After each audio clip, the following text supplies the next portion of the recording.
silence has become a lost art in the confusion and clutter of the ultra-modern world. We are constantly lost in a flood of noise, in the streets, in the air, in the mass media, in our busy lives, in our heads. So many of us are seeking silence and peace of mind, a quiet perspective to help us find our lost selves. And how do we practice the way of silence? Zazen. Sitting meditation or Zazen is the foundation of Zen practice. It is a vehicle that takes us to the innermost center of our being.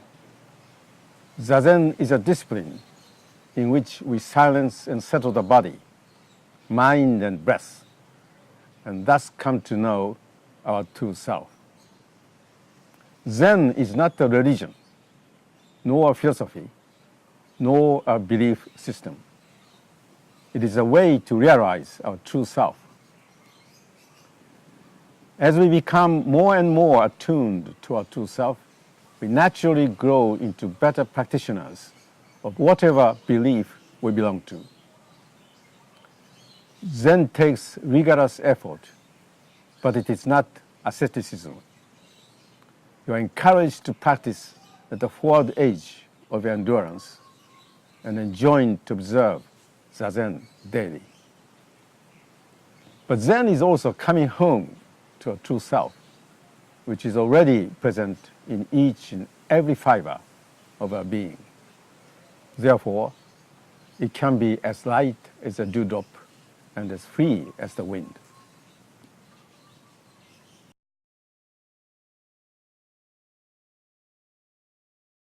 The full lotus is recommended as the best position for Zazen. Being the most symmetrical, it presents the least distortion to the spine. It creates a broad, solid foundation where one center of gravity is balanced out over a wide base. However, this position is also the most difficult.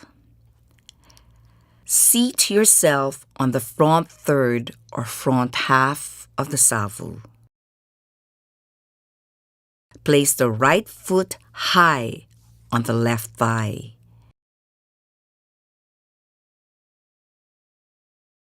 And the left foot high on the right thigh. Draw the heels towards the abdomen, but leave the toes free to move. You may reverse the position of the right and the left feet if they get too tired.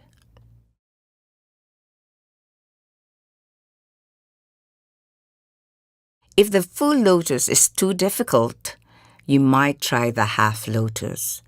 This position is used by the majority of sitters. Tuck your right foot under the left thigh and put the left foot on the right thigh. Because this position is only partly symmetrical, you may compensate by adjusting the safu and your torso until the spine is as upright as possible. Shift the spot on which your buttocks rest on the zafu and orient your upper body and center of mass until you find the optimum.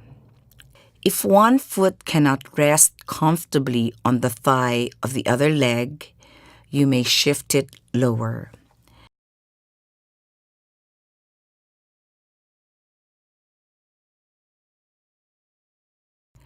You may switch the upper foot if the legs get too tired. This position may require a thicker safu than the full lotus. If you're not able to do lotus sitting, you might try the Burmese. Draw the right foot up close to the left thigh or vice versa, letting the foot, calf, and knee rest on the sabuton. Then place the left leg in front of the right so that both knees touch the cushion. Adjust the zafu and your body carefully, paying close attention to the spine and allowing yourself to settle down solidly on the cushion. This requires a still thicker zafu than the half lotus to help your body balance out. Another way of sitting revolves around the traditional Japanese sitting posture called Seiza. Fold your knees in a kneeling position and lower your buttocks on your heels and calves. Keep your knees together and remember to keep your spine erect. This may be easier with a cushion or a kneeler or bench. When using a cushion, set the knees apart and flush on the floor, and place a high, thick cushion between the heels. Lower the buttocks well on the cushion. Adjust the hips and knees until you're upright and comfortably but firmly planted. You may add more zafu if necessary.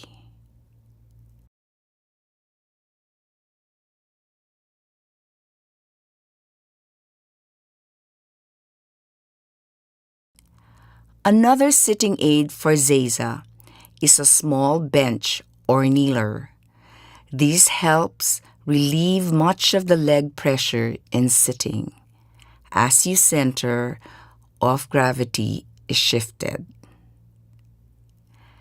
Kneel on the zabuton, tuck a kneeler under the thighs, and lower yourself on it. A thin cushion on top may be helpful. Remember to choose a bench that is in proportion to your body size. If all the other positions are unsuitable for you, you may use a chair. A flat stool or an unpadded chair is recommended. Keep the feet flat on the floor, shoulder width apart. The height of the chair should be such that the knees are slightly lower than the hips, so that the feet can rest flat on the floor. Keep the spine erect and do not lean on the back of the chair.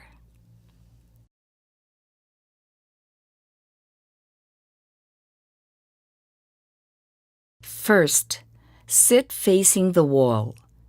The best distance of the body from the wall is about 1 meter or a little less. This helps in pointing your attention inwards. Look at an imaginary horizon. Then let your gaze fall and rest lightly on an imaginary spot 1 to 1.5 meters in front of you. Do not focus on anything in particular on the wall or on the floor. But keep your eyes open. Keep the mouth closed, jaws relaxed, and the teeth resting gently on each other. The forward tip of the tongue should rest lightly against the upper front teeth. Second, sit the best way you can. Take on a stable, balanced posture in which the spine is erect as it follows its natural curvature, and the breath flows in and out lightly. Try to be adept at several of the recommended postures. Alternating postures will help when you do long sitting. Third, in most positions, there are 3 points of body contact with the zabuton. These are usually the 2 knees and the buttocks. They form a solid base for your posture and keep the body from being unsteady. Allow yourself to sink naturally but firmly into the cushion. If you are unable to maintain the 3 points of contact, insert a small support cushion to fill in the space. For the various postures, you may add more zafu or small auxiliary cushions as your body calls for it.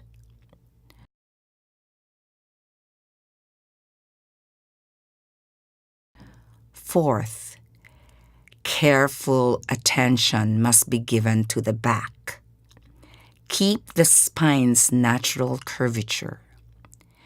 Be naturally and calmly erect, with the head upright and the chin tucked in slightly. After assuming your chosen posture,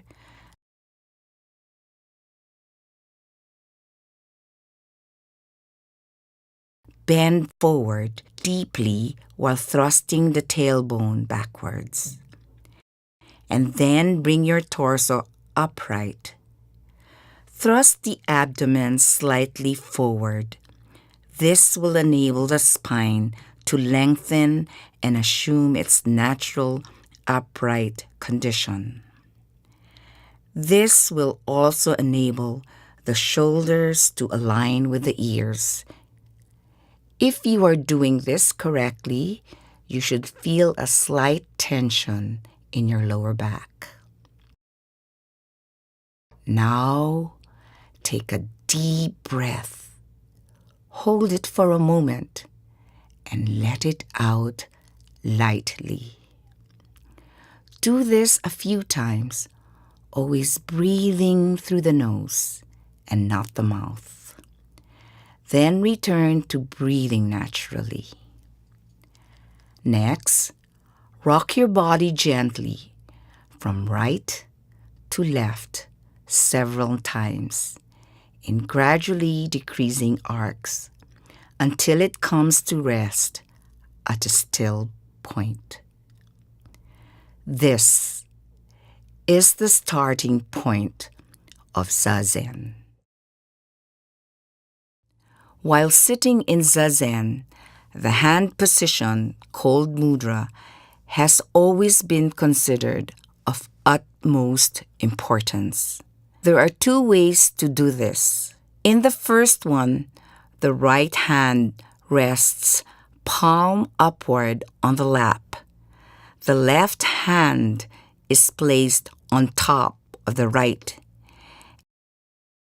and the 2 thumbs form an oval or a chestnut shape placed upside down. The thumbs should always point upward and rest lightly against each other. They should not separate, as this is almost always a sign of flagging concentration. It is also important to draw the hands closer to the lower body and not to let the mudra slacken. In the second one, enfold your left thumb with your right hand and let the remaining fingers of your left hand rest on the right hand. This hand form could be easier for those who sit on a kneeler because the thighs could be too low to form the correct mudra. There are many methods to quiet the mind, prescribed by those who came before us. These practices help the discursive and busy mind come to rest.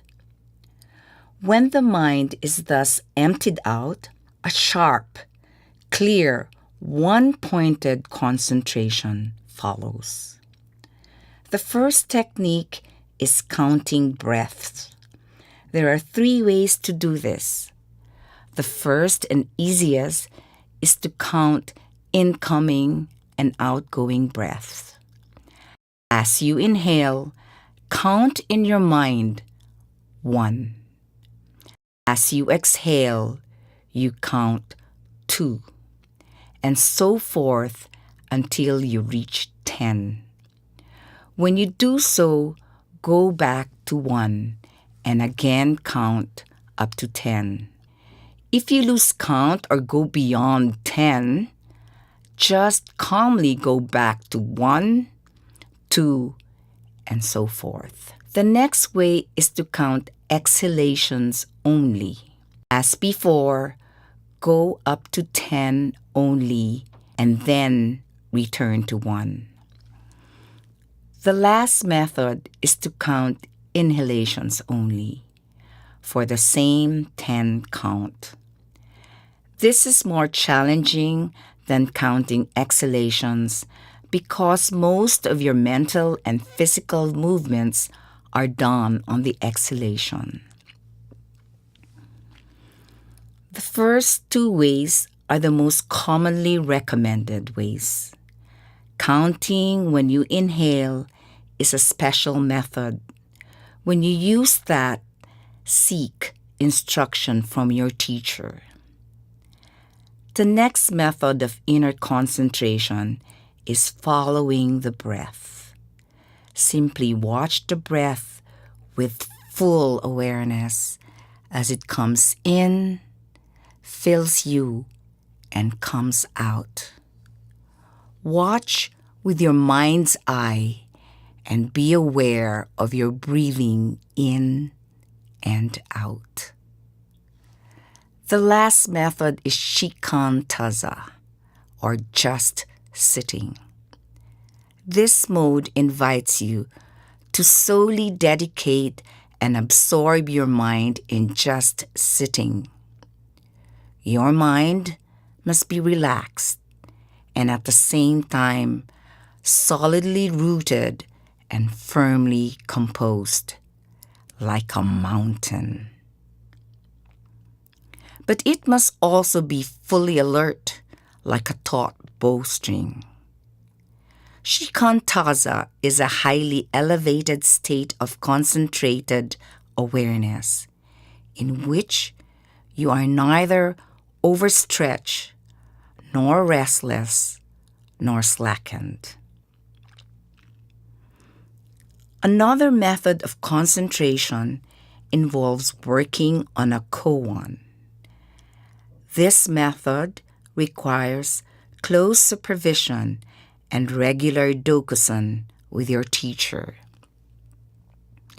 As you sit longer with a sangha or community, your teacher will give you detailed instructions on the method most appropriate to you. Zazen must be done every day. Sitting may be done at home, but practice needs to be done with a community.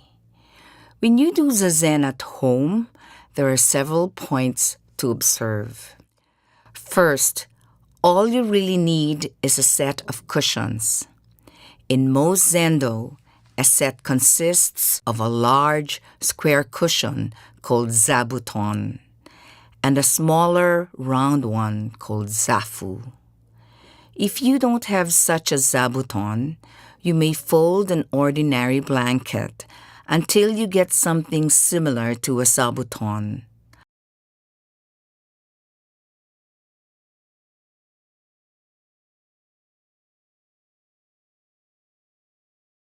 Alternatively, some people use a kneeler or a chair. Second, choose a clean, tidy, and quiet room.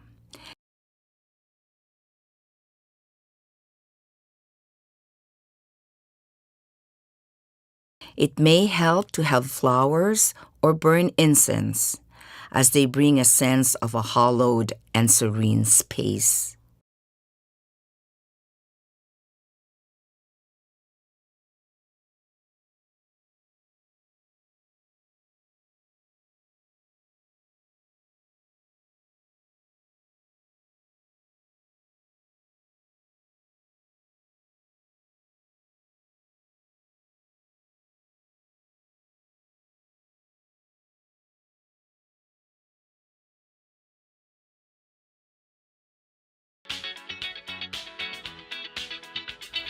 Sounds, lighting, temperature, and the time of day should be at a comfortable point, such that they don't interfere with your concentration.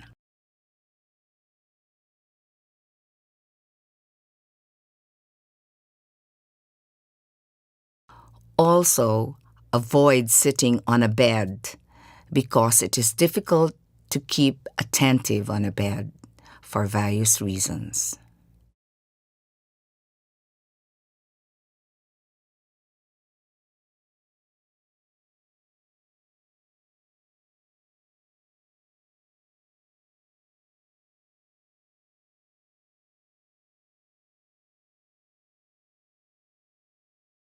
Third, wear simple and comfortable loose clothing that does not restrict the flow of oxygen and blood to the muscles. Clothing should be of a quiet color with no loud markings. Strong colors, prints, and busy trimmings are eye-catching and distracting, especially later on when you sit with others.